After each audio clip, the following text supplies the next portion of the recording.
Hello guys, welcome to easy nursing notes. आज आपण बघणार आहे ऑब्स्टेटिक गायनेकोलॉजीमधला सगळ्यात इम्पॉर्टंट टॉपिक ॲम्निओटिक फ्लूइड. हा टॉपिक ॲन्युअल एक्झामला किंवा सेमिस्टर पॅटर्नला 5 मार्क्ससाठी शॉर्ट नोट्स म्हणून येत असतो.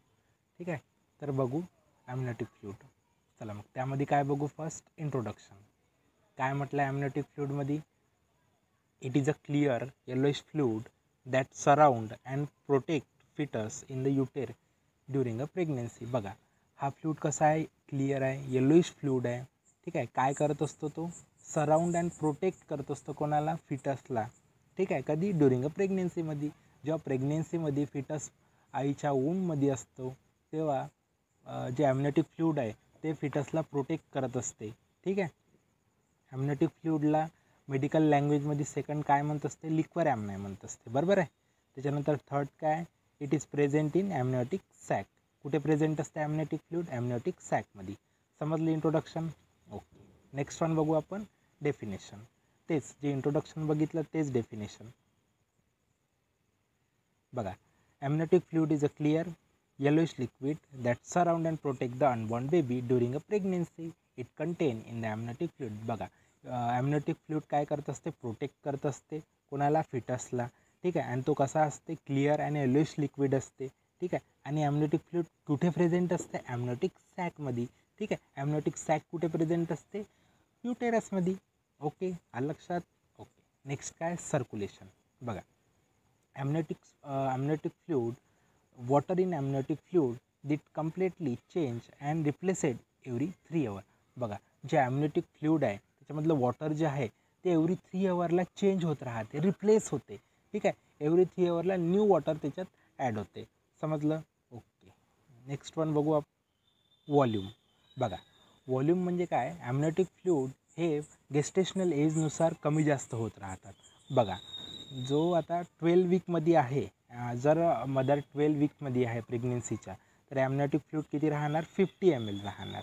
ठीक आहे, त्याच्यासमोर 20 वीकमध्ये जर असेल मदर प्रेग्नेन्सीमध्ये तर किती ml राहणार? 400 ml राहणार. ओके. ॲट 36 अँड 38 वीकमध्ये किती राहणार? सगळ्यात जास्त कधी राहणार? 36 अँड 38 वीकमध्ये. किती? 1000 ml. ठीक आहे, ॲट टर्ममध्ये कधी राहणार? 600 to 800 ml राहणार. ओके. नेक्स्ट काय? ॲट 43 वीकमध्ये किती राहणार? 200 ml राहणार. ठीक आहे. नेक्स्ट काय? Physical feature. बघा, फिजिकल फीचरमध्ये आपण 4 गोष्टी लक्षात ठेवू, 3 गोष्टी लक्षात ठेवू. बघा, अल्कलाईन आहे. काय? अल्कलाईन आहे. त्याच्यानंतर काय? स्पेसिफिक ग्रॅव्हिटी कशी आहे ॲम्निओटिक फ्लूइडची? लो आहे. त्याच्यानंतर hypotonic to maternal serum at term. बघा, 3 गोष्टी लक्षात ठेवल्या. कसा आहे? अल्कलाईन आहे. ठीक आहे, त्याच्यानंतर स्पेसिफिक ग्रॅव्हिटी इज लो आहे. ठीक आहे, त्याच्यानंतर maternal serum at turn hypotonic आहे, म्हणजे मॅटर्नल ब्लडपेक्षा पातळ आहे. समजलं?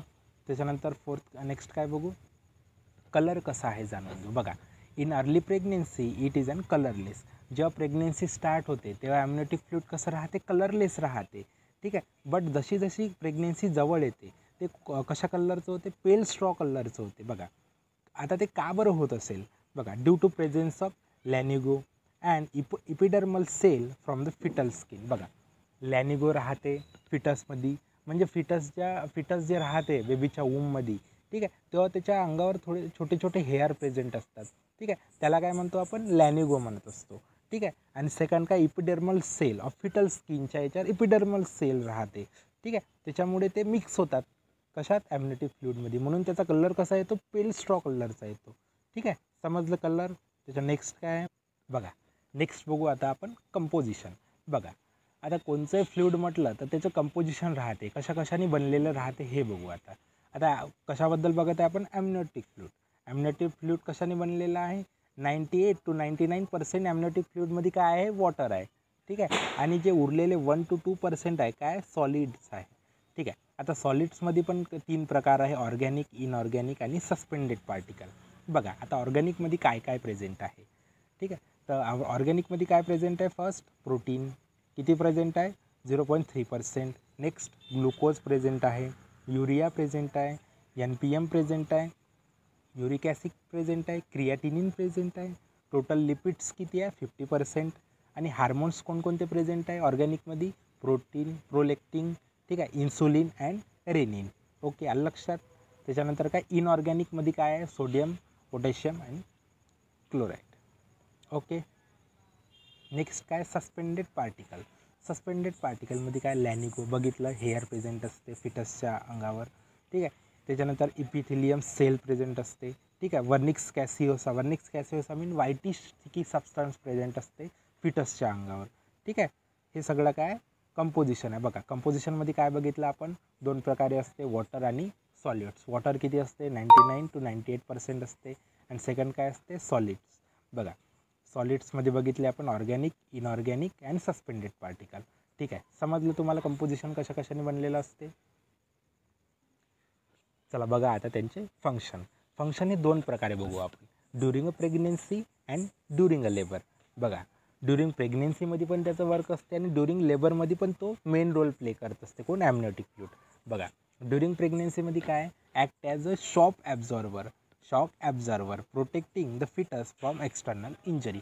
बघा आता कोणचं म्हणजे काय करत असते ॲम्नियोटिक फ्लूइड? फिटसला कोणती शॉक म्हणजे एक्सटर्नल इंजरी जर होत असेल त्याच्यापासून कोण काय करत असते? प्रिव्हेंट करत असते, म्हणजे ते होऊ नाही देत. बघा आता एखादी समजा मदर पडली, तिला काही लागलं पोटाला, ठीक आहे, तर ॲम्नियोटिक फ्लूइड हे नाही का ॲब्झॉर्ब करत असते, बेबीपर्यंत पोहोचू नाही देत. समजलं. त्याच्यानंतर मेंटेन ऑप्टिमम टेम्परेचर. बघा ऑप्टिमम टेम्परेचर म्हटलं तर फिटस जो आहे बेबीच्या मदरच्या वूममध्ये, बरोबर आहे, तर मॅटर्नल बाहेरचं इन्व्हायरमेंट कोल्ड आहे, ठीक आहे, किंवा हीट आहे खूप, ठीक आहे, बट ते बेबीला जाणवत नाही. कशामुळे? का बरं नसन जाणवत? कारण तो ॲम्नियोटिक फ्लूइडमध्ये प्रेझेंट आहे आणि ॲम्नियोटिक फ्लूइड हे बेबीचं किंवा मेंटेन करत असते टेम्परेचर. आलं लक्षात. थर्ड वन काय? Fluid distend and amniotic sac thereby allow to free movement and growth of fetus. बघा आता काय असते, जो ॲम्नियोटिक फ्लूइड प्रेझेंट असते कशा? ॲम्नियोटिक सॅकमध्ये, ठीक आहे. ॲम्नियोटिक फ्लूइड काय करत असते? ॲम्नियोटिक सॅकला डिस्टेंड करत असते, ठीक आहे, फुगवत असते. त्याच्यामुळे नाही का फिटस नाही का म्हणजे फ्री मूवमेंट करू शकतो, कुठे पण हालचाल करू शकतो, बरोबर आहे. कंजेस्टेड नाही राहत फिटस, तो फ्री मूवमेंट करू शकतो, फिरू शकतो इकडे तिकडे. त्याच्यामुळे बघा आता ग्रोथ ऑफ फिटस कशी होईल. बघा आता त्यांना हातपाय हलवले, तो इकडे तिकडे फिरला, त्याचे मसल्स हालचाल झाली, त्याच्यामुळे तो लवकर ग्रो करते, बरोबर आहे. त्याला कोणती डिफॉर्मिटी नाही होत, ठीक आहे. त्याच्यानंतर फोर्थ काय? It prevent adhesion between foetal spar and amniotic sac. बघा ॲम्नियोटिक फ्लूइड काय प्रेझेंट करते, ठीक आहे, प्रिव्हेंट काय करत असते? जो फिटलचा पार्ट्स आहे आणि ॲम्नियोटिक सॅक आहे त्याच्यामधलं चिपकू नाही देत एकामेकाला, ठीक आहे, घर्षण नाही होऊ देत किंवा चिटकू नाही देत, ठीक आहे, आलं लक्षात. आणि काय करत असते? नेक्स्ट वन बघू आता, water supply to the foetus. Next काय? Water supply to the foetus. बघा आता फिटस कुठं प्रेझेंट आहे? ॲम्नियोटिक सॅकमध्ये. ॲम्नियोटिक सॅकमध्ये काय प्रेझेंट आहे? ॲम्नियोटिक फ्लूइड. लक्षात ठेवा. तर फिटस काय करत असते, ठीक आहे, तर फिटस काय करत असते? फिटस का नाही कधी कधी अलाव करत असते, म्हणजे स्वेल करत असते. काय स्वेल करत असते? वॉटर, म्हणजे ॲम्नियोटिक फ्लूइड कधी कधी हे पीत असते, बरोबर आहे. याच्यामुळे नाही का तो हायड्रेट राहते, ठीक आहे, हायड्रेट राहते आणि त्याच्या बॉडीमधलं मेंटेन राहते फ्लूइड बॅलेन्स. आलं लक्षात. त्याच्यानंतर नेक्स्ट काय? It permit fetal swallowing essential for the GI development. बघा आता फिटस कशात आहे? ॲम्नियोटिक सॅकमध्ये. तर काय करत असतं फिटस कधी कधी, म्हणजे रोजच करतात, जे फिटस आहे ते स्वॅलो करतं काय? ॲम्नियोटिक फ्लूइड स्वॅलो करत असते. त्यामुळे त्याचा GI ट्रॅक जो आहे तो काय करत असते? फंक्शनिंग करत असते. कशाची? ॲम्नियोटिक सॅकला स्वॅलो करायची, बरोबर. याच्यामुळे त्याचा GI ट्रॅक जो आहे तो प्रॉपर डेव्हलप होतो, प्रॉपर फंक्शनिंग करायला सुरुवात करते, ठीक आहे. असं जर नाही घडलं, त्यांना समजा स्वॅलो नाही केलं, ठीक आहे, तर त्याच्या प्रॉब्लेम होऊ शकते त्याच्या GI ट्रॅकवर, बरं. आलं लक्षात. ठीक आहे. आता हे बघितले आपण ड्युरिंग अ प्रेग्नेन्सी. आता काय बघू आपण? ड्युरिंग अ लेबर, ठीक आहे. तर ड्युरिंग लेबरमध्ये काय म्हटलं आहे? First, amnion and chorion are combine to form a hydrostatic wedge which help in dilation of cervix. बघा ड्युरिंग लेबरमध्ये ॲम्नियोटिक फ्लूइड काय करत असते? सर्विक्सला नाही काय डायलेट करण्यासाठी हेल्प करत असते. सर्विक्सवर प्रेशर क्रिएट करते, मग काय होते? सर्विक्स डायलेट होते. लक्षात. फर्स्ट पॉईंट काय? Help in dilation of cervix, ठीक आहे. नेक्स्ट काय? During uterine contraction it maintain membrane intact, ठीक आहे. तर काय असते याच्यात? ड्युरिंग अ युटेराइन कॉन्ट्रॅक्शन काय असते? मेंटेन मेम्ब्रेन इंटॅक्ट, काय ॲम्निओटिक फ्लुइड काय करते, मेंटेन करत असते मेम्ब्रेन किती इंटॅक्ट होईल, कधी, युटेराइन कॉन्ट्रॅक्शनच्या टाईमला. ठीक आहे. थर्ड काय, it guard again umbilical cord compression and protect the foetus from trauma. Umbilical cord काय करत असते, फिटसला कोणताही ट्रॉमा नाही झाला पाहिजे. ठीक आहे. आणि अंबलिकल कॉर्ड कंप्रेस नाही झाली पाहिजे. ठीक आहे. याला काय करत असते, हेल्प करत असते. नेक्स्ट काय, it flush birth canal and end of the first stage of labour. काय, फ्लश होत असते, बाहेर निघत असते अंबलिकल कॉर्ड, कधी, first stage of labour, end of the first stage of labour. Okay. Next काय, it protect foetus and prevent ascending infection to the uterine cavity and bacterial and ascending action. बघा आता फिटसचा जेव्हा जन्म होत राहतो, first stage of labour समजून घ्या. ठीक आहे. तेव्हा काय होतात असतात, बाहेरील बॅक्टेरिया जे युटेराइन म्हणजे वजायनावर जास्त अट्रॅक्ट होत असतात. ठीक आहे. म्हणजे बाहेरील युटेराइन ॲक्शन होत असतात. ठीक आहे. बट जे ॲम्निओटिक फ्लुइड आहे ते फ्लश होते, बाहेर निघते, त्याच्यामुळे बाहेरील इन्फेक्शन आतमध्ये येत नाही. ठीक आहे. ते फ्लश होऊन जातात. ठीक आहे. त्याच्यामुळे क्लीन होतात. ठीक आहे. समजलं तुम्हाला हे? आपण बघितले ड्युरिंग अ लेबरचे आणि ड्युरिंग अ प्रेग्नेन्सीचे. आपण काय काय बघितलं, इंट्रोडक्शन बघितलं, डेफिनेशन बघितलं. ठीक आहे. त्याच्यानंतर काय बघितलं, त्याचं कंपोजिशन, त्याच्यानंतर कलर, क्लिनिकल फीचर्स. ठीक आहे. व्हॉल्यूम बघितलं त्याचं. ठीक आहे. त्याच्यानंतर फंक्शन बघितले. ठीक आहे. तर हा तुम्हाला 5 मार्क्ससाठी क्वेश्चन येऊ शकते. 5 मार्क्ससाठी जर आला तर हेच लिहायचं तुम्ही जे इथं सांगितलेलं आहे. ठीक आहे. ठीक आहे गाईस, असेच व्हिडिओ बघण्यासाठी लाईक आणि सबस्क्राईब करा. ठीक आहे. थँक्यू.